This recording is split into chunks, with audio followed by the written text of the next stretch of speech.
मैं Manveer Kaur social post ਵੇਖ ਰਹੀ ਸਾਰੀ ਆਡੀਅנס ਦਾ ਸਵਾਗਤ ਕਰਦੀ ਹਾਂ। ਇੱਕ ਬਹੁਤ ਅਨੋਖੀ, ਅਜੀਬ, ਅਨਫੋਰਚੂਨੇਟ ਐਂਡ ਚਿੰਤਾਜਨਕ ਘਟਨਾ ਮੋਹਾਲੀ ਦੇ ਵਿੱਚ ਵਾਪਰੀ ਹੈ। ਮੋਹਾਲੀ ਦੀ ਇੱਕ high rise building, vertical housing, ਜਿਹੜੇ ਉੱਚੀਆਂ ਬਿਲਡਿੰਗਸ ਵਾਲੇ ਘਰ ਹੁੰਦੇ ਜਿਨ੍ਹਾਂ ਨੂੰ ਫਲੈਟਸ, ਅਪਾਰਟਮੈਂਟਸ ਕਿਹਾ ਜਾਂਦਾ, ਉਹਦੇ ਵਿੱਚ ਬੇਸਮੈਂਟ 'ਚ ਖੜੀਆਂ ਹੋਈਆਂ ਕਾਰਾਂ ਦੇ ਵਿੱਚ ਅੱਗ ਲੱਗਦੀ ਹੈ। ਔਰ ਉਹ ਅੱਗ ਲੱਗਣ ਦੀ ਘਟਨਾ, ਉਹ ਦ੍ਰਿਸ਼ ਬਹੁਤ ਭਿਆਨਕ ਹੁੰਦਾ। ਫੋਰਚੂਨੇਟ ਇਹ ਰਹਿੰਦਾ ਕਿ ਕਿਸੇ ਦਾ ਜਾਨੀ ਨੁਕਸਾਨ ਨਹੀਂ ਹੁੰਦਾ ਕਿਉਂਕਿ ਅੱਗ ਤੇ ਕਾਬੂ ਪਾ ਲਿਆ ਜਾਂਦਾ, ਪਰ ਇਹ ਘਟਨਾ ਜਿਹੜੀ ਹੈ ਕਈ ਤਰ੍ਹਾਂ ਦੇ ਸਵਾਲ ਖੜੇ ਕਰਦੀ ਹੈ ਕਿ ਇੱਕ ਇਹੋ ਜਿਹਾ ਪ੍ਰੋਜੈਕਟ, ਇੱਕ ਇਹੋ ਜਿਹੀ ਸੁਸਾਇਟੀ ਜਿਹੜਾ ਪ੍ਰੋਜੈਕਟ ਇੱਕ ਬਹੁਤ ਵੱਡੇ ਬਿਲਡਰਸ ਵੱਲੋਂ ਬਣਾਇਆ ਗਿਆ, ਜਿਨ੍ਹਾਂ ਦੀ ਕੰਪਨੀ ਦਾ ਨਾਮ ਐਮਆਰ ਹੈ, EMAAR, ਜਿਨ੍ਹਾਂ ਦੇ ਨਾਮ ਤੇ ਇੱਕ ਬਹੁਤ ਵੱਡੇ Burj Khalifa, one of the iconic project all around the world, ਉਹਨਾਂ ਦੇ ਨਾਮ ਤੇ ਆਉਂਦਾ ਹੈ। ਔਰ ਨਾਲ ਹੀ ਹੋਰ ਵੀ ਦੁਨੀਆ ਦੇ ਵਿੱਚ ਅਲੱਗ-ਅਲੱਗ ਥਾਵਾਂ ਤੇ ਉਹਨਾਂ ਦਾ ਨਾਮ ਐਜ਼ ਏ ਬ੍ਰਾਂਡ ਜਿਹੜਾ ਬਹੁਤ ਵੱਡੇ ਲੈਵਲ ਤੇ ਹੈ। ਉਹਨਾਂ ਵੱਲੋਂ ਬਣਾਇਆ ਗਿਆ ਇੱਕ ਪ੍ਰੋਜੈਕਟ ਸੈਕਟਰ 105 ਮੋਹਾਲੀ ਦੇ ਵਿੱਚ, ਉਹਦੀ ਬੇਸਮੈਂਟ ਦੇ ਵਿੱਚ ਖੜੀਆਂ ਹੋਈਆਂ ਕਾਰਾਂ 'ਚ ਫਾਇਰ ਹੁੰਦੀ ਆ। ਔਰ ਉਸ ਫਾਇਰ ਹੋਣ ਤੋਂ ਬਾਅਦ ਇੱਕ ਕਾਰ ਤੋਂ ਅੱਗ ਸ਼ੁਰੂ ਹੋ ਕੇ ਘੱਟੋ ਘੱਟ 8 ਕਾਰਾਂ ਨੂੰ ਐਂਡ ਹੋਰ ਵੀ ਨਾਲ ਖੜੇ ਹੋਏ 2 ਵੀਲਰਸ ਨੂੰ ਆਪਣੀ ਚਪੇਟ 'ਚ ਲੈਂਦੀ ਹੈ। ਇਹ ਸਾਰਾ ਘਟਨਾਕ੍ਰਮ ਬੇਸਮੈਂਟ 'ਚ ਵਾਪਰਦਾ ਹੈ ਔਰ ਇਹ ਬੇਸਮੈਂਟ ਦੇ ਵਿੱਚ ਹਜ਼ਾਰਾਂ ਕਾਰਾਂ ਹੋਰ ਖੜੀਆਂ ਹੋਈਆਂ ਸੀ। ਮੇਰੇ ਕਹਿਣ ਦਾ ਭਾਵ ਹੈ ਕਿ ਇਹ ਅੱਗ ਹੋਰ ਅੱਗੇ ਤੋਂ ਅੱਗੇ ਵੱਧ ਸਕਦੀ ਸੀ।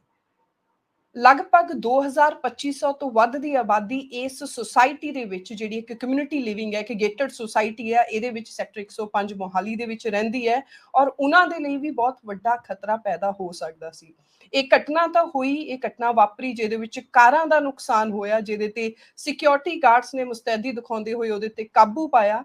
ਲੇਕਿਨ ਇਹਦੇ ਵਿੱਚ ਜਿਹੜੇ ਹੋਰ ਸਵਾਲ ਵੱਡੇ ਖੜੇ ਹੁੰਦੇ ਨੇ, ਉਹ ਸਵਾਲ ਨੇ ਕਿ ਇੰਡੀਆ ਦੀ ਜ਼ਰੂਰਤ ਹੈ ਕਿ ਜਿਹੜੀ ਨਵੀਂ ਅਰਬਨਾਈਜੇਸ਼ਨ ਹੋ ਰਹੀ ਹੈ, ਉਹਦੇ ਵਿੱਚ ਘੱਟ ਤੋਂ ਘੱਟ ਜ਼ਮੀਨ ਦਾ ਆਪਟੀਮਲ ਯੂਜ਼ ਕਰਕੇ ਉੱਚੇ ਹਾਈ ਰਾਈਜ਼ ਬਿਲਡਿੰਗਸ ਬਣਾ ਕੇ ਉਹਦੇ ਵਿੱਚ ਵਰਟੀਕਲ ਹਾਊਸਿੰਗ ਲੋਕਾਂ ਨੂੰ ਦੇਣੀ ਹੈ, ਜਿਹੜੇ ਫਲੈਟਸ ਕਹੇ ਜਾਂਦੇ ਨੇ, ਜਿਹੜੇ ਅਪਾਰਟਮੈਂਟਸ ਕਹੇ ਜਾਂਦੇ ਨੇ। ਪਰ ਅਗਰ ਇਹਨਾਂ ਫਲੈਟਸ ਦੀ, ਇਹਨਾਂ ਅਪਾਰਟਮੈਂਟਸ ਦੇ ਵਿੱਚ ਫਾਇਰ ਸੇਫਟੀ ਨੋਰਮਸ ਸਹੀ ਨਹੀਂ ਹੋਣਗੇ, ਪ੍ਰੀਵੈਂਟਿਵ ਸਟੈਪਸ ਤਾਂ ਕਿ ਜਿਹੜੀ ਫਾਇਰ ਹੈਗੀ ਆ ਉਹ ਅੱਗੇ ਸਪਰੈਡ ਨਾ ਹੋਵੇ ਔਰ ਅਲਾਰਮ ਸਿਸਟਮ ਐਕਟੀਵੇਟ ਹੋ ਜਾਏ। ਔਰ ਖਾਸ ਤੌਰ ਤੇ ਬੇਸਮੈਂਟਾਂ ਦੇ ਵਿੱਚ, ਕਿਉਂਕਿ ਕਾਰਾਂ ਖੜੀਆਂ ਹੁੰਦੀਆਂ ਔਰ ਕਾਰਾਂ ਦੇ ਵਿੱਚ ਆਪਾਂ ਅਕਸਰ ਦੇਖਿਆ ਹੈ ਕਿ ਵੱਧ ਗਰਮੀ ਦੇ ਨਾਲ ਜਾਂ ਕਈ ਤਰ੍ਹਾਂ ਦੇ ਟੈਕਨੀਕਲ ਔਰ ਮਕੈਨੀਕਲ ਫੇਲਿਅਰ ਹੋਣ ਦੇ ਨਾਲ ਵੀ ਜਿਹੜੀ ਅੱਗ ਹੈ ਉਹ ਆਪਣੇ ਆਪ ਹੀ ਸਪਾਰਕ ਹੋ ਕੇ ਅੱਗੇ ਤੋਂ ਅੱਗੇ ਚੱਲ ਜਾਂਦੀ ਹੈ। ਔਰ ਕਾਰਾਂ ਬਹੁਤ ਕਲੋਜ਼ਲੀ ਇੱਕ ਦੂਸਰੇ ਦੇ ਕੋਲ ਖੜੀਆਂ ਹੁੰਦੀਆਂ ਨੇ ਔਰ ਬਹੁਤ ਭਿਆਨਕ ਹਾਦਸਾ ਜਿਹੜਾ ਵਾਪਰ ਸਕਦਾ। ਸੋ ਉਹਨੂੰ ਰੋਕਣ ਦੇ ਲਈ ਬੇਸਮੈਂਟਸ ਦੇ ਵਿੱਚ ਆਟੋਮੈਟਿਕ ਸਪ੍ਰਿੰਕਲਰ ਸਿਸਟਮ ਹੁੰਦਾ ਹੈ, ਜਿਹੜਾ ਜਿੱਥੇ ਨਾਲ ਸਮੋਕ ਡਿਟੈਕਟਰਸ ਹੁੰਦੇ ਆ, ਜਿਹੜੇ ਅਲਾਰਮ ਵਜਾ ਦਿੰਦੇ ਨੇ, ਸਭ ਨੂੰ ਅਲਰਟ ਕਰ ਦਿੰਦੇ ਨੇ ਕਿ ਫਾਇਰ ਦਾ ਸਿਗਨਲ ਜਾਂਦਾ ਹੈ। ਔਰ ਨਾਲ ਹੀ ਜਿਹੜੇ ਸਪ੍ਰਿੰਕਲਰਸ ਨੇ ਉਹ ਐਕਟਿਵ ਹੋ ਜਾਂਦੇ ਨੇ ਔਰ ਪਾਣੀ ਜਿਹੜਾ ਹੈ ਉਹਦੀ ਬੁਛਾੜ ਕਰਕੇ ਆਟੋਮੈਟਿਕਲੀ ਹੀ ਅੱਗ ਤੇ ਕੰਟਰੋਲ ਪਾਉਣ ਦਾ ਪੂਰਾ ਯੰਤਰ, ਜਿਹੜੇ ਮੈਕੈਨਿਜ਼ਮ ਨੇ, ਉਹ ਅਵੇਲੇਬਲ ਹੁੰਦੇ ਨੇ। ਪਰ ਅਨਫੋਰਚੂਨੇਟ, ਬਦਕਿਸਮਤੀ ਵਾਲੀ ਚੀਜ਼ ਉਹ ਹੁੰਦੀ ਹੈ ਕਿ ਜਦੋਂ ਇਹ devices, automatic sprinkler system, fire extinguisher system ਤੇ ਅਲਾਰਮ ਸਿਸਟਮ, ਇਹ ਐਕਟੀਵੇਟ ਹੀ ਨਾ ਹੋਣ ਔਰ ਉੱਥੇ ਉਸ ਸੁਸਾਇਟੀ ਦੇ ਵਿੱਚ ਰਹਿੰਦੇ ਹੋਏ 2200 ਲੋਕਾਂ ਦੀ ਜਾਨ, ਹਜ਼ਾਰਾਂ ਪਲੱਸ ਕਾਰਾਂ, 700 ਦੇ ਕਰੀਬ ਹਾਊਸ ਹੋਲਡਸ ਦੀ ਜਾਨ ਜਿਹੜੀ ਆ ਉਹ ਖਤਰੇ ਦੇ ਵਿੱਚ ਹੋਵੇ, ਉਹਨਾਂ ਦੀ ਵੈਲਬੀਂਗ ਜਿਹੜੀ ਆ ਉਹ ਖਤਰੇ 'ਚ ਹੋਵੇ, ਬਹੁਤ ਵੱਡੇ ਸਵਾਲ ਜਿਹੜੇ ਨੇ ਆਟੋਮੈਟਿਕਲੀ ਖੜੇ ਹੁੰਦੇ ਨੇ।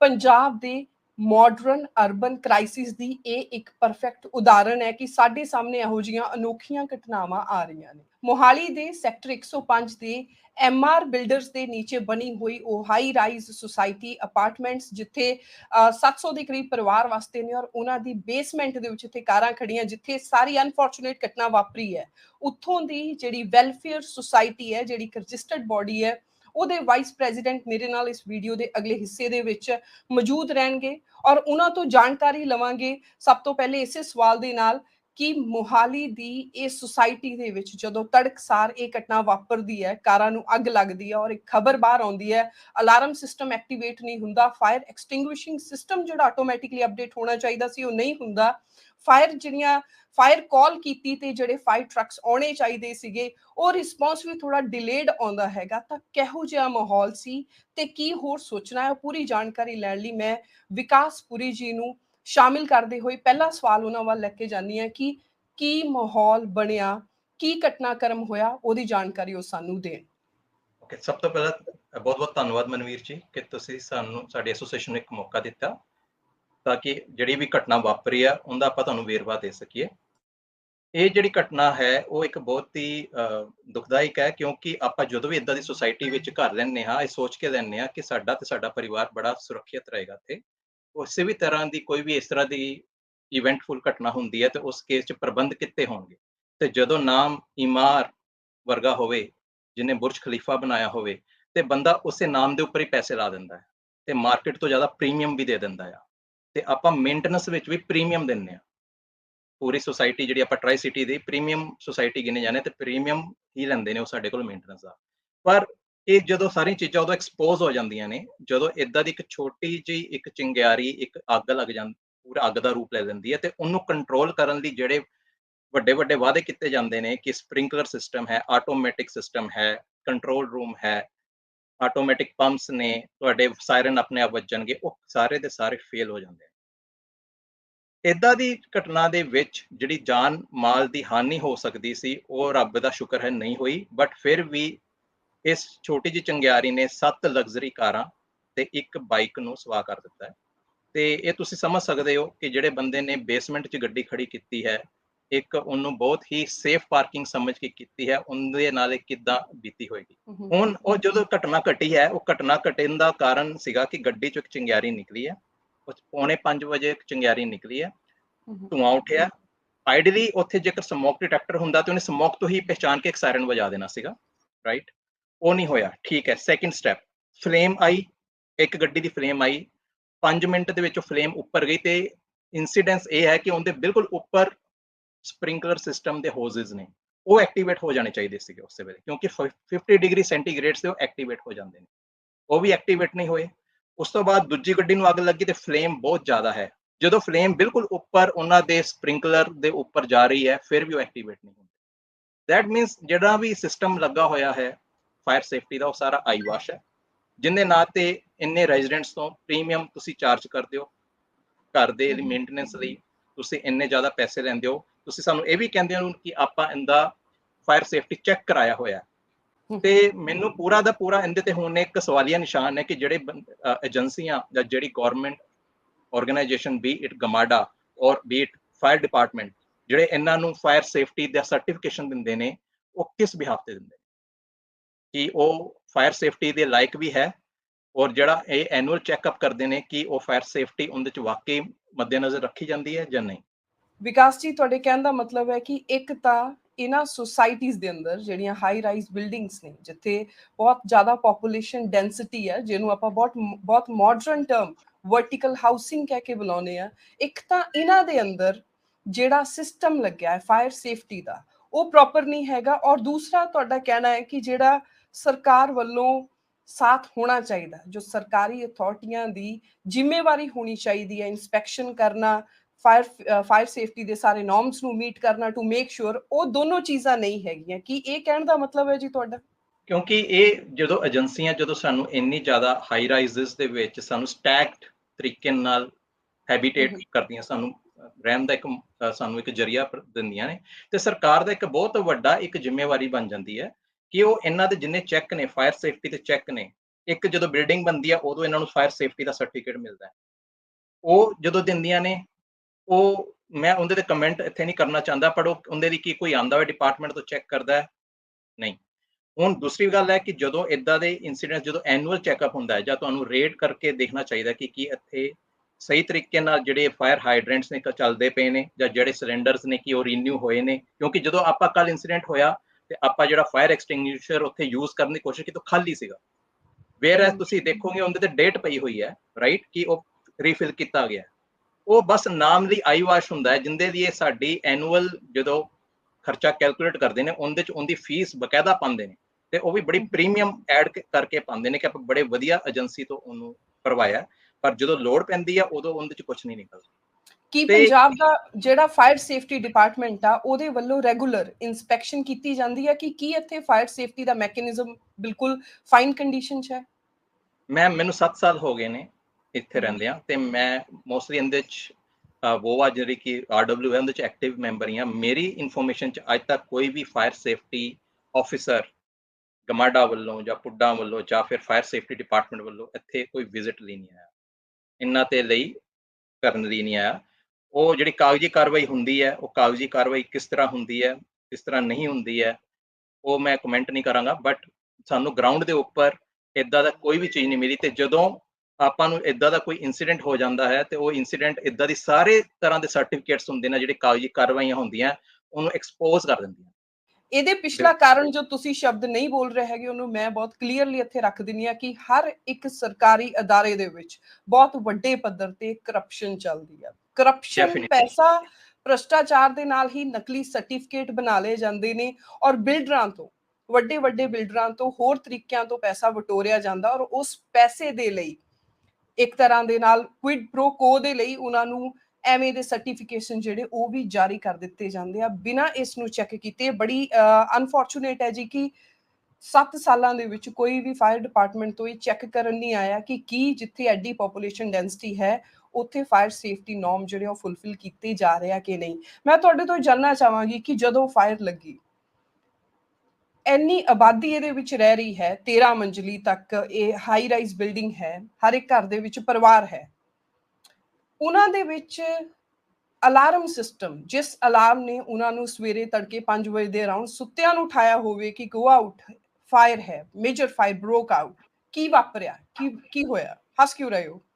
ਮੈਂ ਇਸ ਲਈ ਹੱਸ ਰਿਹਾ ਵਾਂ ਕਿਉਂਕਿ ਅਲਾਰਮ ਮੈਂ ਹੀ ਸੀਗਾ, ਕੋਈ ਅਲਾਰਮ ਨਹੀਂ ਵੱਜਿਆ। ਈਵਨ ਉਸ ਵੇਲੇ ਆਪਾਂ ਇਹ ਐਕਸਪੈਕਟ ਕਰਦੇ ਹਾਂ ਕਿ ਜਦੋਂ ਤੁਹਾਡਾ ਜੋ ਫਾਇਰ ਸਿਸਟਮ, ਸੇਫਟੀ ਸਿਸਟਮ ਹੈ, ਉਹ ਐਕਟੀਵੇਟ ਹੋ ਜਾਂਦਾ, ਇੱਕ ਆਟੋਮੈਟਿਕ ਸਾਇਰਨ ਵੱਜਦਾ ਲੋਕਾਂ ਨੂੰ, ਰਾਈਟ? ਬਟ ਉਸ ਵੇਲੇ ਕੋਈ ਇਸ ਤਰ੍ਹਾਂ ਦਾ ਸਾਇਰਨ ਨਹੀਂ ਸੀਗਾ, ਕਿਉਂਕਿ ਮੈਂ RW ਵਿੱਚ ਹਾਂ ਤੇ ਮੈਨੂੰ ਫੋਨ ਆਉਂਦਾ ਵਾ ਸਿਕਿਉਰਿਟੀ ਗੇਟ ਤੋਂ। ਉਸ ਵੇਲੇ ਦੇਖੋ ਇਸਦਾ ਦੇ 5 ਪੌਣੇ 5 ਵਜੇ ਤੁਸੀਂ ਉੱਠਦੇ ਹੋ, ਤੇ ਉਸ ਵੇਲੇ ਮੈਨੂੰ ਸਭ ਤੋਂ ਪਹਿਲਾਂ ਇਹੀ ਸੁਝਿਆ ਕਿ ਮੈਂ ਖੁਦ ਐਜ਼ ਸਾਰੇ ਜਿਹੜੇ ਟਾਵਰਸ ਨੇ ਉਹਦੇ ਬਿਲਕੁਲ ਉੱਪਰ ਟਾਵਰ ਨੇ, ਉਹਨਾਂ ਨੂੰ ਮੈਂ ਇਨਫੋਰਮ ਕਰਾਂ ਤਾਂ ਕਿ ਉਹ ਸਾਰੇ ਦੇ ਸਾਰੇ ਨੀਚੇ ਆ ਜਾਣ। ਤੇ ਉੱਥੇ ਕਾਲ ਕਰਕੇ ਮੈਂ 3-4 ਕੀ ਪਰਸਨਸ ਨੂੰ ਫੋਨ ਕਰਕੇ ਕਿਹਾ ਕਿ ਤੁਸੀਂ ਸਾਰਿਆਂ ਨੂੰ ਉਠਾਓ ਤੇ ਸਾਰਿਆਂ ਨੂੰ ਬੈਲਸ ਵਜਾਓ, ਤੇ ਸਾਰਿਆਂ ਨੇ ਉਹਦੇ ਚ ਆਈ ਐਪਰੀਸ਼ੀਏਟ ਦੈਮ ਕਿ ਉਹਨਾਂ ਨੇ ਸਾਰਿਆਂ ਨੇ 3-4 ਬੰਦਿਆਂ ਨੇ ਡਿਊਟੀ ਸਮਝ ਕੇ ਬਜਾਏ ਇਹਦੇ ਕਿ ਉਹ ਪਹਿਲਾਂ ਬਾਹਰ ਖੁਦ ਨਿਕਲਣ, ਉਹਨਾਂ ਨੇ ਸਾਰਿਆਂ ਦੇ ਗੇਟ ਖੜਕਾਏ ਤੇ ਉਹਨਾਂ ਨੂੰ ਬਾਹਰ ਕੱਢਿਆ। ਕਿਉਂਕਿ ਜਦੋਂ ਇਦਾਂ ਦੀ ਕੋਈ ਵੀ ਘਟਨਾ ਵਾਪਰਦੀ ਹੈ, ਸਭ ਤੋਂ ਵੱਡੀ ਜਾਨ ਮਾਲ ਦੀ ਹਾਨੀ ਨਾ ਹੋਵੇ, ਉਹ ਸਭ ਤੋਂ ਵੱਡਾ ਪੁਆਇੰਟ ਹੁੰਦਾ, ਤੇ ਸਭ ਤੋਂ ਪਹਿਲਾਂ ਆਪਾਂ ਉਹ ਕੀਤਾ। ਮੋਰਓਵਰ ਫਾਇਰ ਬ੍ਰਿਗੇਡ ਨੂੰ ਵੀ ਬੁਲਾਇਆ ਗਿਆ, ਉਹਦਾ ਵੀ ਨੰਬਰ ਜਿਹੜਾ ਸੀਗਾ ਉਹ ਸਾਨੂੰ ਇਹ ਪਤਾ ਸੀ 101 ਹੈ, ਬਟ ਉਹ ਕੁਝ ਹੋਰ ਨਿਕਲਿਆ, ਉਹਨੂੰ ਵੀ ਬੁਲਾਉਂਦੇ 15 ਮਿੰਟ ਲੱਗ ਗਏ। ਤੇ ਜਦੋਂ ਫਾਇਰ ਬ੍ਰਿਗੇਡ ਆਉਂਦੀ ਹੈ ਤੇ ਹੁਣ ਉਸ ਤੋਂ ਬਾਅਦ ਉਨੀ ਦੇਰ ਤੱਕ ਜਿਹੜੇ ਆਈ ਐਪਰੀਸ਼ੀਏਟ ਸਿਕਿਉਰਿਟੀ ਗਾਰਡਸ, ਉਹਨਾਂ ਨੇ ਖੁਦ ਹੀ ਫਾਇਰ ਹਾਈਡਰੈਂਟਸ ਨਾਲ, ਜਿੰਨਾ ਕੁ ਉਹਨਾਂ ਨੂੰ ਸਮਝ ਆਇਆ, ਉਹਨਾਂ ਨੂੰ ਟ੍ਰੇਨਿੰਗ ਨਹੀਂ ਸੀ ਆਲਦੋ, ਬਟ ਉਹਨਾਂ ਨੇ ਫਾਇਰ ਹਾਈਡਰੈਂਟਸ ਦੇ ਨਾਲ ਹੀ ਖੁਦ 3-4 ਬੰਦਿਆਂ ਨੇ, 5 ਬੰਦਿਆਂ ਨੇ ਉਹਨੂੰ ਦੋ ਪਾਸਿਓਂ ਹਾਈਡਰੈਂਟਸ ਨਾਲ ਕੰਟਰੋਲ ਕਰ ਲਿਆ। ਵੇਅਰਐਜ਼ ਉਹਨਾਂ ਨੂੰ ਇਹ ਟ੍ਰੇਨਿੰਗ ਹੋਣੀ ਚਾਹੀਦੀ ਸੀ ਕਿ ਵੀ ਇੱਥੇ ਸਾਨੂੰ, ਬਿਕੋਜ਼ ਇਹ ਅੱਗ ਤੇਲ ਵਾਲੀ ਅੱਗ ਹੈ, ਇਹਨੂੰ ਆਪਾਂ ਫਾਇਰ ਐਕਸਟਿੰਗੁਇਸ਼ਰ ਚ ਜਿਹੜੀ ਫੋਮ ਹੁੰਦੀ ਆ ਉਹਦੇ ਨਾਲ ਬੁਝਾਉਣਾ, ਰਾਈਟ, ਨਾ ਕਿ ਪਾਣੀ ਨਾਲ। ਉਹ ਬਟ ਉਹ ਵੀ ਸਾਰਾ MR ਦੀ ਹੀ ਜ਼ਿੰਮੇਵਾਰੀ ਹੈ ਨਾ। MR ਨੂੰ ਚਾਹੀਦਾ ਸੀਗਾ ਕਿ ਆਪਣੇ ਗਾਰਡਸ ਨੂੰ ਇਦਾਂ ਦੀ ਟ੍ਰੇਨਿੰਗ ਦੇਣ, ਉਹ ਟ੍ਰੇਨਿੰਗ ਵੀ ਹੋਈ, ਬਟ ਔਨ ਦਾ ਗਰਾਊਂਡ ਉਹ ਸਾਰੀ ਚੀਜ਼ਾਂ ਐਕਸਪੋਜ਼ ਨੇ। ਤੁਸੀਂ ਇੱਕ ਰਜਿਸਟਰਡ ਵੈਲਫੇਅਰ ਸੁਸਾਇਟੀ ਹੋ, ਕੀ ਇੱਥੇ ਜ਼ਿੰਮੇਵਾਰੀ ਕਿਹਦੀ ਹੈ? ਕੀ ਸੁਸਾਇਟੀ ਵੈਲਫੇਅਰ ਬਾਡੀ ਦੀ ਹੈਗੀ ਹੈ, ਕੀ ਬਿਲਡਰਸ ਦੀ ਹੈਗੀ ਹੈ, ਕਿ ਸਰਕਾਰ ਦੀ ਹੈ? ਕਿਹਦੀ ਅਕਾਊਂਟੇਬਿਲਿਟੀ ਹੈ? ਜਿਹੜੀ ਸਾਡੀ ਰਜਿਸਟਰਡ ਵੈਲਫੇਅਰ ਸੁਸਾਇਟੀ ਹੈ, ਉਹ ਸਿਰਫ ਇੱਕ ਚੈੱਕ ਐਂਡ ਬੈਲੈਂਸ ਰੱਖਣ ਲਈ ਹੈ, ਕਿਉਂਕਿ ਸਾਨੂੰ ਹਲੇ ਹੈਂਡਓਵਰ ਨਹੀਂ ਦਿੱਤਾ MR ਨੇ। ਆਪਾਂ ਉਦੋਂ ਜ਼ਿੰਮੇਵਾਰ ਬਣਦੇ ਹਾਂ ਐਜ਼ ਅ ਸੁਸਾਇਟੀ ਜਦੋਂ MR ਸਾਨੂੰ ਮੇਨਟੇਨੈਂਸ ਦਾ ਹੈਂਡਓਵਰ ਦੇ ਦਿੰਦੀ ਹੈ ਕਿ ਲਓ ਤੁਸੀਂ ਹੈਂਡਓਵਰ, ਤੁਸੀਂ ਇਹਨੂੰ ਸਾਂਭੋ। ਬਟ MR ਹੀ ਮੇਨਟੇਨੈਂਸ ਕਰ ਰਹੀ ਹੈ। MR ਹੀ ਜਿੰਨੀ ਮੇਨਟੇਨੈਂਸ ਦੀ ਰਕਮ ਹੈ, 1-1 ਰੁਪਈਆ MR ਦੇ ਅਕਾਊਂਟ 'ਚ ਗੁੜਗਾਉਂ ਜਾਂਦਾ ਹੈ। ਆਪਾਂ ਤੇ ਸਿਰਫ ਸਮਝ ਲਓ ਕਿ ਇੱਥੇ ਸਿਰਫ ਚੈੱਕ ਐਂਡ ਬੈਲੈਂਸ ਰੱਖ ਰਹੇ ਹਾਂ, ਦੇਖ ਰਹੇ ਹਾਂ, ਕਿਉਂਕਿ ਆਪਾਂ ਇੱਥੇ ਖੁਦ ਰਹਿੰਦੇ ਹਾਂ ਕਿ ਆਪਾਂ ਪੈਸੇ ਦੇ ਰਹੇ ਹਾਂ, ਜਾਂ ਰੈਜ਼ੀਡੈਂਟਸ ਜਿੰਨੇ ਪੈਸੇ ਦੇ ਰਹੇ ਸਾਨੂੰ ਉਹਦੀ ਵੈਲਿਊ ਮਿਲੇ। ਤੇ ਸਾਡਾ ਇੰਨਾ ਚੈੱਕ ਰੱਖਣ ਦੇ ਬਾਵਜੂਦ ਵੀ ਉਹਨਾਂ ਦੇ ਉੱਪਰ ਕੋਈ ਅਸਰ ਨਹੀਂ ਹੈ। ਹੁਣ ਜਦੋਂ ਇਦਾਂ ਦੀ ਘਟਨਾ ਆਪਾਂ ਉਹਨਾਂ ਨੂੰ ਰਿਪੋਰਟ ਕਰਦੇ ਹਾਂ ਤਾਂ ਉਹਨਾਂ ਵੱਲੋਂ ਵੀ ਹਲੇ ਤੱਕ ਤੁਸੀਂ ਆ ਸਮਝ ਲਓ ਕਿ ਅੱਜ 2 ਦਿਨ ਹੋ ਚੱਲੇ ਨੇ, ਉਹਨਾਂ ਵੱਲੋਂ ਕੋਈ ਸਿੰਪੈਥੀ ਤਾਂ ਛੱਡੋ, ਪਰ ਕੋਈ ਵੀ ਫੋਨ ਨਹੀਂ ਆਇਆ। ਤੇ ਨਾ ਹੀ ਜਿਹੜੇ ਅਫੈਕਟਡ ਪਾਰਟੀਜ਼ ਨੇ, 4 ਬੰਦੇ ਨੇ ਜਿਨ੍ਹਾਂ ਦੀ ਕਾਰਾਂ ਸੜੀਆਂ, ਇੱਕ ਬੰਦੇ ਦੀ 3 ਕਾਰਾਂ ਸੜੀਆਂ ਨੇ ਤੇ ਇੱਕ ਬਾਈਕ ਸੜਿਆ, ਉਹਨਾਂ ਨੂੰ ਆਪਾਂ ਖੁਦ ਐਜ਼ ਅ RW ਸੁਸਾਇਟੀ ਉਹਨਾਂ ਨੂੰ ਮਦਦ ਕਰ ਰਹੇ ਹਾਂ, ਉਹਨਾਂ ਦਾ ਕੇਸ ਬਣਾ ਰਹੇ ਹਾਂ ਤਾਂ ਕਿ ਉਹਨਾਂ ਨੂੰ ਇੰਸ਼ੋਰੈਂਸ ਵੱਲੋਂ ਸਾਰੇ ਕਾਗਜ਼ਾਤ DDRs ਮਿਲ ਜਾਣ, ਉਹ ਆਪਾਂ ਮੁਹੱਈਆ ਕਰਾ ਰਹੇ ਉਹਨਾਂ। ਸਾਡਾ ਕੰਮ ਤੇ ਵੈਲਫੇਅਰ, ਦੇਖੋ ਨਾਮ ਆਉਂਦਾ ਰੈਜ਼ੀਡੈਂਟਸ ਵੈਲਫੇਅਰ, ਰੈਜ਼ੀਡੈਂਟਸ ਨੂੰ ਆਪਾਂ ਬਸ ਮਦਦ ਕਰ ਰਹੇ ਹਾਂ। ਮੈਨੂੰ ਇੱਕ ਸਵਾਲ ਵਿੱਚ ਲੈ ਆਉਣ ਦਿਓ ਕਿ as a resident welfare society ਤੁਸੀਂ ਪ੍ਰੀਵੈਂਟਿਵ ਮੈਜਰਸ ਚੱਕੇ ਕੀ ਤੁਸੀਂ ਇਸ ਬਿਲਡਿੰਗ ਨੂੰ ਫਾਇਰ ਸੇਫਟੀ ਦੇ ਲੈਵਲ ਤੇ ਲੈ ਕੇ ਆਉਣ ਦੀ ਕੋਸ਼ਿਸ਼ ਕੀਤੀ? ਪਹਿਲਾਂ ਕੋਈ ਏਦਾਂ ਦੀਆਂ ਐਫਰਟਸ ਹੋਣ ਕਿ ਤੁਸੀਂ ਕਿਸੇ ਨੂੰ ਜਾਣੂ ਕਰਾਇਆ ਹੋਵੇ ਕਿ ਇੱਥੇ ਫਾਇਰ ਸੇਫਟੀ ਸਹੀ ਨਹੀਂ ਹੈਗੀ? ਆਪਾਂ ਇਹਦੇ ਲਈ ਸਾਨੂੰ ਇਹ ਲੱਗ ਰਿਹਾ ਸੀਗਾ ਕਿ ਇੱਥੇ ਜਿਹੜੇ ਚੀਜ਼ਾਂ ਨੇ ਸਹੀ ਨਹੀਂ ਹੈਗੀਆਂ, ਤੇ ਇਸ ਲਈ ਆਪਾਂ 2021 ਚ ਇੱਕ ਟੈਕਨੀਕਲ ਐਂਡ ਮਕੈਨੀਕਲ ਆਡਿਟ ਕਰਾਇਆ ਸੀਗਾ ਇੱਕ third party agency, renowned agency ਨੂੰ ਹਾਇਰ ਕਰਕੇ। ਉਹਨਾਂ ਨੇ ਆਪਣੀ ਇੱਕ ਬਹੁਤ ਵੱਡੀ ਰਿਪੋਰਟ ਦਿੱਤੀ ਹੈ ਜਿੰਦੇ ਚ ਉਹਨਾਂ ਨੇ ਸਨੈਗ ਲਿਸਟ ਬਣਾਈ ਹੈ ਕਿ ਇਸ ਸੁਸਾਇਟੀ ਦੇ ਵਿੱਚ MR ਦੇ ਵਿੱਚ ਬਹੁਤ ਹੀ ਜ਼ਿਆਦਾ ਸਨੈਗਸ ਨੇ ਇਨ terms of safety, in terms of fire safety, in terms of working of hydrants, in terms of pressure level of hydrants। ਉਹ ਆਪਾਂ ਇਹਨਾਂ ਨੂੰ 2021 ਚ ਈਮੇਲ ਅਫੀਸ਼ੀਅਲ ਸੈਂਡ ਕੀਤੀ ਸੀ, ਤੇ 2023 ਦੇ ਵਿੱਚ ਵੀ ਆਪਾਂ ਸਾਡੇ ਕੋਲ ਰਿਸੀਵਿੰਗ ਹੈਗੀ ਹੈ ਉਹਦੇ ਤੇ। ਇਹ ਮੇਰੇ ਕੋਲ ਫਾਈਲ ਪਈ ਹੋਈ ਹੈ, ਇੱਥੇ ਉਹਨਾਂ ਦੀ ਰਿਸੀਵਿੰਗ ਹੈਗੀ ਹੈ। ਇਹ ਦੇਖੋ ਕਿੱਡੀ ਵੱਡੀ ਰਿਪੋਰਟ ਹੈ। ਇਹ ਰਿਪੋਰਟ ਸਾਰੀ ਟੈਕਨੀਕਲ ਸਨੈਗਸ ਦੀ ਹੈ। ਇਹ ਰਿਸੀਵਿੰਗ ਉਹਨਾਂ ਦੇ ਅਫੀਸ਼ੀਅਲ ਬੰਦੇ ਦੀ ਹੈ। ਹੁਣ ਇੰਨੇ ਵੱਡੇ ਸਨੈਕਸ ਇਹਦੇ ਚ ਪਾਰਟਿਕੂਲਰਲੀ ਕ੍ਰਿਟੀਕਲੀ ਮੈਂਸ਼ਨ ਕੀਤਾ ਹੋਇਆ ਕਿ ਤੁਹਾਡੇ ਜਿਹੜੇ ਸਪ੍ਰਿੰਕਲਰ ਸਿਸਟਮ ਨੇ ਉਹਨਾਂ ਦੀ ਲਾਈਨ ਚਾਰਜ ਨਹੀਂ ਹੈ। ਮੋਸਟਲੀ ਸਪ੍ਰਿੰਕਲਰ ਸਿਸਟਮ ਦੀ ਲਾਈਨ ਚਾਰਜ ਹੋਣ ਦਾ ਮਤਲਬ ਨਾ ਹੋਣ ਦਾ ਮਤਲਬ ਹੈ ਕਿ ਉਹਨਾਂ ਚ ਪਾਣੀ ਨਹੀਂ ਆ ਰਿਹਾ ਪਿੱਛੋਂ। ਪਾਰਟਿਕੂਲਰਲੀ ਇਹਦੇ ਚ ਕਲੇਮ ਕੀਤਾ ਹੋਇਆ ਕਿ ਨਹੀਂ ਹੈ ਤੇ ਇਹਦੇ ਤੇ ਐਕਸ਼ਨ ਲਓ, but there is no consideration from their side. ਹੁਣ ਉਹਨਾਂ ਵੱਲੋਂ ਕੋਈ ਕੰਨ ਤੇ ਜੂੰ ਵੀ ਨਹੀਂ ਰਿੰਗ ਰਹੀ ਹੈ। ਉਹਨਾਂ ਨੂੰ ਬਸ ਇਹ ਹੁੰਦਾ ਵਾ ਕਿ ਜਦੋਂ ਉਹਨਾਂ ਨੂੰ ਮੇਨਟੇਨੈਂਸ ਨਹੀਂ ਮਿਲਦੀ, ਉਹ ਸਾਡੀ ਰੈਜ਼ੀਡੈਂਟ ਵੈਲਫੇਅਰ ਐਸੋਸੀਏਸ਼ਨ ਕਹਿੰਦੇ ਜੀ ਸਾਨੂੰ ਜੀ ਪੈਸੇ ਨਹੀਂ ਮਿਲ ਰਹੇ, ਆਪਾਂ ਕੀ ਕਰੀਏ। ਆਪਾਂ ਉਹਦੇ ਚ ਵੀ ਉਹਨਾਂ ਦੀ ਮਦਦ ਕਰਦੇ, ਆਪਾਂ ਰੈਜ਼ੀਡੈਂਟਸ ਨੂੰ ਕਹਿੰਦੇ ਵੀ ਪੈਸੇ ਦੇ ਦਿਓ, ਉਹਨਾਂ ਨੂੰ ਪੈਸੇ ਮਿਲਣਗੇ ਤਦ ਉਹ ਕੰਮ ਕਰਨਗੇ, ਬਟ ਇਹਨਾਂ ਵੱਲੋਂ ਕੋਈ ਐਕਸ਼ਨ ਨਹੀਂ। ਤੇ ਨਾਮ ਦੇਖੋ ਕਿੱਡਾ ਵੱਡਾ ਹੈ, ਇਮਾਰ ਇੰਡੀਆ। ਸੋ ਸਭ ਤੋਂ ਵੱਧ ਖਤਰਨਾਕ ਸੀ ਕਿ ਐਡੀ ਵੱਡੀ ਆਬਾਦੀ ਨੂੰ ਇਸ ਗੱਲ ਦੀ ਜਾਣਕਾਰੀ ਹੀ ਨਹੀਂ ਮਿਲੀ ਕਿ ਬਹੁਤ ਵੱਡੇ ਲੈਵਲ ਤੇ ਅੱਗ ਜਿਹੜੀ ਲੱਗ ਚੁੱਕੀ ਹੈ। ਔਰ ਫੋਰਚੂਨੇਟ ਇਹ ਸੀਗਾ ਕਿ ਸਿਕਿਉਰਿਟੀ ਗਾਰਡਸ ਨੇ ਸਮਾਂ ਰਹਿੰਦਿਆਂ ਇਸ ਅੱਗ ਨੂੰ ਕੰਟਰੋਲ ਕੀਤਾ। ਵਿਕਾਸਪੁਰੀ ਜੀ, ਆਖਿਰ ਦੇ ਵਿੱਚ ਤੁਸੀਂ ਕੀ ਕਹਿਣਾ ਚਾਹੋਗੇ? ਦੇਖੋ, ਇੱਕ ਆਪਣੇ ਸਾਹਮਣੇ ਇੱਕ ਅਨੋਖੀ ਕਿਸਮ ਦੀ ਘਟਨਾ ਸੀਗੀ। ਇਹ ਮਾਡਰਨ ਕ੍ਰਾਈਸਿਸ ਸੀਗਾ ਜਿੱਥੇ ਆਪਾਂ ਰਾਈਜ਼ ਆਫ ਅਰਬਨਾਈਜੇਸ਼ਨ ਦੇਖ ਰਹੇ ਹਾਂ, ਬਟ ਜੇ ਆਪਾਂ ਦੇਖੀਏ ਤਾਂ fall of citizenship and wellbeing of citizenship ਵੀ ਆਪਾਂ ਐਟ ਦ ਸੇਮ ਟਾਈਮ ਦੇਖ ਰਹੇ ਹਾਂ ਕਿ ਲੋਕਾਂ ਦੀ ਸੇਫਟੀ ਬਾਅਦ ਚ ਰਹਿ ਗਈ। ਪੈਸਾ ਐਂਡ ਬਹੁਤ ਮਹਿੰਗੀਆਂ ਚੀਜ਼ਾਂ ਵੇਚਣੀਆਂ ਔਰ ਵੱਡੇ ਕਾਰਪੋਰੇਟ ਹਾਊਸਿਸ ਨੂੰ ਸਟਰੈਂਥਨ ਕਰਨਾ, ਇਹ ਚੀਜ਼ ਆਪਣੇ ਸਾਹਮਣੇ ਪ੍ਰਾਇੋਰਟੀ ਤੇ ਹੈਗੀ ਆ। ਬਹੁਤ ਵਧੀਆ ਲੱਗਿਆ ਕਿ ਸਿਕਿਉਰਿਟੀ ਗਾਰਡਸ ਨੇ, ਉਹਨਾਂ ਦਾ ਧੰਨਵਾਦ ਕਰਨਾ ਬਣਦਾ ਕਿ ਉਹਨਾਂ ਨੇ ਫਾਇਰ ਨੂੰ ਮੈਨੇਜ ਕੀਤਾ। ਪਰ ਇਹਦੇ ਵਿੱਚ ਅਕਾਊਂਟੇਬਿਲਿਟੀ ਅਲਟੀਮੇਟਲੀ ਸਰਕਾਰ ਵੱਲੋਂ ਕੀ ਹੋਣੀ ਚਾਹੀਦੀ ਆ? ਮੋਹਾਲੀ ਦੇ ਵਿੱਚ ਦੇਖੀਏ ਤਾਂ ਵੱਡੇ ਪੱਧਰ ਤੇ ਜਿਹੜੇ ਪੋਲੀਟੀਕਲ ਲੋਕ ਨੇ ਉਹਨਾਂ ਦੇ ਘਰ ਇੱਥੇ ਨੇ, ਉਹ ਇੱਥੋਂ ਲੰਘਦੇ ਨੇ, ਦੇਖਦੇ ਨੇ ਕਿ ਇਹ ਹਾਈ ਰਾਈਜ਼ ਬਿਲਡਿੰਗਸ, ਜਿਨ੍ਹਾਂ ਨੂੰ ਉਹ ਵਿਕਾਸ ਦਾ ਨਾਮ ਦਿੰਦੇ ਨੇ ਕਿ ਇਹ ਹਾਈ ਰਾਈਜ਼ ਬਿਲਡਿੰਗਸ ਵਿਕਾਸ ਕੀਤਾ ਆ ਸੀ। ਕੀ ਕਹਿਣਾ ਚਾਹੋਗੇ ਆਖਿਰ ਦੇ ਵਿੱਚ? ਮੈਂ ਇਹੀ ਕਹਿਣਾ ਚਾਹਾਂਗਾ, ਜਦੋਂ ਤੁਸੀਂ ਇਦਾਂ ਦੇ ਹਾਈ ਰਾਈਜ਼ ਬਣਾਉਂਦੇ ਹੋ, ਤੁਸੀਂ ਕਹਿੰਦੇ ਮੋਹਾਲੀ ਵਰਲਡ ਕਲਾਸ ਸਿਟੀ ਹੈ, ਸਮਾਰਟ ਸਿਟੀ ਹੈ, ਤੇ ਤੁਸੀਂ ਇੱਕ ਆਕੂਪੇਸ਼ਨ ਸਰਟੀਫਿਕੇਟ ਦਿੰਦੀ ਸਰਕਾਰ ਦਿੰਦੀ ਹੈ, ਜਾਂ ਗਮਾਡਾ ਦਿੰਦੀ ਹੈ, ਜਾਂ ਪੁੱਡਾ ਦਿੰਦੀ ਹੈ। ਆਕੂਪੇਸ਼ਨ ਸਰਟੀਫਿਕੇਟ ਇੱਕ ਰੈਜ਼ੀਡੈਂਟ ਵਿੱਚ ਕਾਮਨ ਮੈਨ ਹੈ, ਉਹਨੂੰ ਕੁਝ ਸਮਝ ਨਹੀਂ ਆਉਂਦਾ, ਉਹਨੀ ਡਿਟੇਲ ਚ ਨਹੀਂ ਜਾਣਾ ਚਾਹੁੰਦਾ ਕਿ ਕੌਣ ਇਹਦੇ ਦੀ ਜ਼ਿੰਮੇਵਾਰ ਹੈ। ਉਹ ਪੈਸੇ ਖਰਚ ਦਿੰਦਾ ਬਸ ਉਹ ਸਰਟੀਫਿਕੇਟ ਦੇਖ ਕੇ ਕਿੰਨਾ ਪੋਜੈਸ਼ਨ ਹੈਗਾ, ਪਰ ਉਸ ਤੋਂ ਬਾਅਦ ਉਹਦੀ ਇੱਕ ਦੁੱਖ ਭਰੀ ਦਾਸਤਾਨ ਸ਼ੁਰੂ ਹੋ ਜਾਂਦੀ ਹੈ। ਉਹ ਆਪਣੇ ਪਰਿਵਾਰ ਨਾਲ ਰਹਿੰਦਾ ਆ, ਬਟ ਉਹਨੂੰ ਹਰ ਵਾਰੀ ਧੱਕੇ ਖਾਣੇ ਪੈਂਦੇ ਆ। ਇਹ ਹੁਣ ਇਹਦੇ ਚ ਪੰਜਾਬ ਦੇ ਵਿੱਚ ਮੈਂ ਤਾਂ ਇਹੀ ਕਹਾਂਗਾ, ਬਿਲਡਰਸ ਤੇ ਸਰਕਾਰ ਤੇ ਏਜੰਸੀਆਂ ਦਾ ਨੈਕਸਸ ਹੈ, ਜਿੰਦੇ ਕਰਕੇ ਇੱਕ ਆਮ ਆਦਮੀ ਦੁਖੀ ਹੋ ਰਿਹਾ ਹੈ। ਤੇ ਜੇ ਤੁਸੀਂ ਪੋਲੀਟੀਕਲ ਬੰਦਿਆਂ ਦਾ ਨਾਮ ਲਿੱਤਾ ਹੋਇਆ, ਆਪ ਦੀ ਸਰਕਾਰ ਇੱਥੇ ਕੁਲਵੰਤ ਸਿੰਘ ਜੀ ਸਾਡੇ ਐਮਐਲਏ ਨੇ, ਉਹ ਇੱਥੇ ਆਏ ਵੀ ਸੀਗੇ ਸਾਡੇ ਜਦੋਂ ਪਿਛਲੀਆਂ ਵਿਧਾਨ ਸਭਾ ਦੀ ਚੋਣਾਂ ਹੋਈਆਂ ਨੇ। ਉਹਨਾਂ ਨੂੰ ਆਪਾਂ ਹਾਂਜੀ ਹਾਂਜੀ ਬਹੁਤ ਵੱਡੇ ਬਿਲਡਰ ਨੇ, ਬਹੁਤ ਵੱਡੇ ਹਾਈ ਰਾਈਜ਼ ਅਪਾਰਟਮੈਂਟ ਉਹਨਾਂ ਦੇ। ਹਾਂਜੀ ਹਾਂਜੀ ਹਾਂਜੀ, ਉਹਨਾਂ ਨੂੰ ਆਪਾਂ ਆਗੂ, ਉਹਨਾਂ ਨੂੰ ਆਪਾਂ ਇਸ ਦੇ ਬਾਰੇ ਜਾਗਰੂਕ ਵੀ ਕਰਾਇਆ ਸੀਗਾ ਕਿ ਇੱਥੇ ਇਹ ਪ੍ਰੋਬਲਮ ਹੈ, ਇੱਥੇ ਹਾਈਜੀਨ ਦੀ ਪ੍ਰੋਬਲਮ ਹੈ, ਇੱਥੇ ਡੇਅਰੀ ਹੈ ਵਿੱਚ, ਜਿਹੜੀ ਕਿ ਡੇਅਰੀ ਦੇ ਕਰਕੇ ਲੋਕਾਂ ਨੂੰ ਮੱਛਰਾਂ ਦਾ, ਬਿਮਾਰੀਆਂ ਦਾ ਸਾਹਮਣਾ ਕਰਨਾ ਪੈਂਦਾ ਹੈ। ਪਲੱਸ ਉਹਨਾਂ ਨੂੰ ਬਾਹਰ ਪਾਣੀ ਖੜਾ ਹੋ ਜਾਂਦਾ, ਜਿਹੜਾ ਕਿ ਅੱਜ ਦੇਖੋ ਹੜ੍ਹ ਦੇ ਹਾਲਾਤ ਬਣੇ ਹੋਏ ਨੇ, ਤੇ ਬਾਹਰ ਇਦਾਂ ਦਾ ਹਾਲਾਤ ਹੈ ਕਿ ਬੰਦੇ, ਆਪਾਂ ਸਾਰੇ ਅੰਦਰ ਲੋਕ ਆ, ਆਪਾਂ ਬਾਹਰ ਨਹੀਂ ਜਾ ਸਕਦੇ, ਕੰਮ ਕਾਰ ਨਹੀਂ ਕਰ ਸਕਦੇ ਬਾਹਰ। ਉਹ ਇੱਥੇ ਉਹਨਾਂ ਨੇ ਹੁਣ ਉਹਦੇ ਤੇ ਕੀ ਐਕਸ਼ਨ ਹੋ ਰਿਹਾ, ਕੀ ਨਹੀਂ ਹੋ ਰਿਹਾ, ਇਹ ਤੁਹਾਡੇ ਸਾਹਮਣੇ ਬਿਲਕੁਲ ਤੁਸੀਂ ਐਵੀਡੈਂਟ ਹੈ, ਤੁਸੀਂ ਖੁਦ ਦੇਖ ਸਕਦੇ ਹੋ। ਤੇ ਇਹ ਇਹਦੇ ਚ ਮੈਂ ਮਤਲਬ ਕਮੈਂਟ ਆਹੀ ਕਰਾਂਗਾ ਕਿ ਇਹ ਨੈਕਸਸ ਜਿਹੜਾ ਹੈ, ਇਹ ਜਿੰਨੀ ਦੇਰ ਟੁੱਟਦਾ ਨਹੀਂ ਹੈ, ਉਨੀ ਦੇਰ vertical living I won't recommend. Specially ਏਡੇ ਵੱਡੇ ਨਾਮ ਦੇਖੋ ਕਿੱਡੇ ਵੱਡੇ ਨੇ। ਇਮਾਰ ਬੰਦਾ, ਇਮਾਰ ਦੇ ਨਾਮ ਤੇ ਵਿਦੇਸ਼ਾਂ 'ਚ ਬੈਠ ਕੇ ਪੈਸਾ ਲਾ ਦਿੰਦਾ ਹੈ, ਰਾਈਟ? ਜਾਂ ਤੇ ਹੋਵੇ ਕਿ ਲੋਕਲ ਬਿਲਡਰ ਹੋਵੇ, ਸਮਝ ਵੀ ਆਉਂਦਾ, but let me comment, local builder ਸਗੋਂ ਜ਼ਿਆਦਾ ਬੈਟਰ ਨੇ, ਕਿਉਂਕਿ ਤੁਸੀਂ ਉਹਨਾਂ ਨੂੰ ਫੜ ਸਕਦੇ ਹੋ ਜਾ ਕੇ ਕਿ ਲੋ ਜੀ ਦੇਖੋ ਸਾਡੀ ਆ ਪ੍ਰੋਬਲਮ ਹੈ, ਉਹਨਾਂ ਦਾ ਘਿਰਾਵ ਕਰ ਸਕਦੇ ਹੋ। ਇੱਥੇ ਦਾ ਬਿਲਡਰ ਕੌਣ ਹੈ ਜੀ? ਇੱਥੋਂ ਦੇ ਮਾਲਿਕ ਜੀ ਬੁਰਜ ਖਲੀਫਾ 'ਚ ਬੈਠਾ, ਜਾਂ ਉੱਥੇ ਦੁਬਈ 'ਚ ਜਾਂ ਸਾਊਦੀ ਅਰੇਬੀਆ 'ਚ ਬੈਠਾ ਸ਼ੇਖ, ਉਹਨੂੰ ਕੋਈ ਪਰਵਾਹ ਹੀ ਨਹੀਂ ਹੈ, ਉਹਨੂੰ ਕੋਈ ਪਤਾ ਵੀ ਨਹੀਂ ਕਿ ਇੱਥੇ ਕੋਈ ਸੁਸਾਇਟੀ 'ਚ ਕੀ ਹੋ ਰਿਹਾ। ਜਿਹੜੇ ਵਿੱਚ ਦੀ ਮੈਨੇਜਮੈਂਟ ਹੈ ਉਹ ਸਾਰੀ ਜੋ ਵੀ ਆਪਣੇ ਤਰੀਕੇ ਨਾਲ ਮਨ ਘੜਨ ਤਰੀਕੇ ਨਾਲ ਜੋ ਰਿਪੋਰਟ ਕਰਨਾ ਚਾਹੁੰਦੀ ਹੈ ਕਰ ਦਿੰਦੀ ਹੈ, ਉੱਥੇ ਆਪਣੇ ਨੰਬਰ ਬਣਾਉਂਦੀ ਹੈ ਤੇ ਇੱਥੇ ਰੈਜ਼ੀਡੈਂਟਸ ਦੁਖੀ ਹੋ ਰਹੇ ਨੇ। ਤੇ ਇਮਾਰ ਇੰਡੀਆ ਕਰਕੇ ਮੈਂ ਤੁਹਾਨੂੰ ਕਹਾਂਗਾ ਇਹਦੇ ਕੇਸਿਸ ਮੈਨੂੰ ਪਤਾ ਹੈ ਬਹੁਤ ਜ਼ਿਆਦਾ ਨੇ, ਕੰਸਟਰਕਸ਼ਨ ਕੁਆਲਿਟੀ ਨੂੰ ਵੀ ਲੈ ਕੇ, ਫਾਇਰ ਸੇਫਟੀ ਨੋਰਮਸ, ਹਰ ਤਰ੍ਹਾਂ ਦੀ ਸੇਫਟੀ, ਇਲੈਕਟ੍ਰੀਕਲ ਸੇਫਟੀ, ਲਿਫਟਸ ਦੀ ਸੇਫਟੀ, ਬਹੁਤ ਹੀ ਜ਼ਿਆਦਾ ਖਰਾਬ ਹਾਲਤ ਨੇ ਇਹਨਾਂ ਦੇ। ਤੇ ਬੰਦੇ ਸੋਚ ਸਮਝ ਕੇ ਇਹਦੇ ਵਿੱਚ ਇਨਵੈਸਟ ਕਰਨ, ਮੈਂ ਤਾਂ ਇਹੀ ਕਹਿਣਾ ਚਾਹੁੰਦਾ।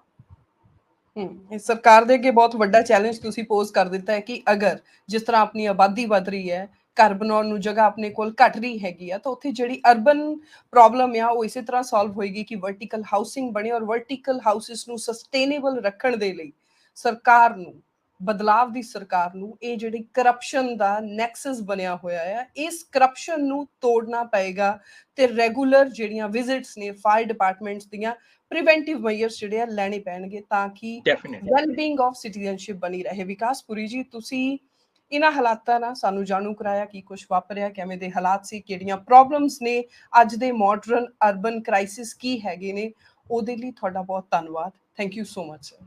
Thank you.